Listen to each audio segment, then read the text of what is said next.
to our segment of Ask Frank. Today we'll be asking lease versus buy. Hi Casey, how are you today? I'm good, how are you? Good, good. Good. So what's the question of the day?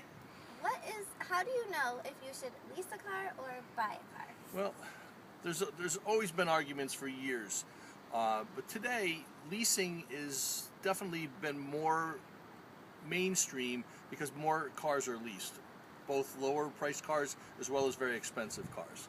You know, typically there's always going to be some areas where people aren't sure because they could go either way. Sometimes leasing is not a good thing, and I'll start with that because I think for a new car buyer, leasing is a good thing.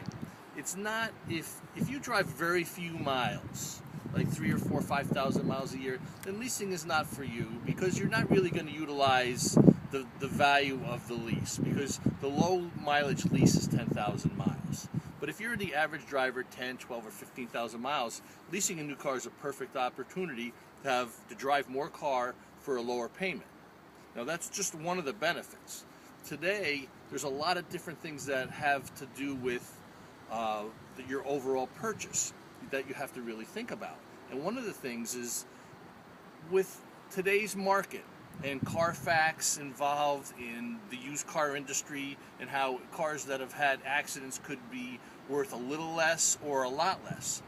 Giving you a perfect example, you buy a brand new 2014 BMW and you own it, and someone runs into the back of you and does $20,000 worth of damage to the car.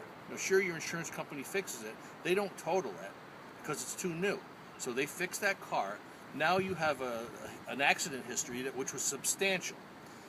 The value of your car has been diminished. If you would lease that car, you're paying your payment. The insurance company still fixes the car the same way. You still insure it the same way, like it's your own car, like you own the car. But the beauty of it is, at the end of the lease, you turn it in, and it's the leasing company's problem, not yours, of the diminished value of the car.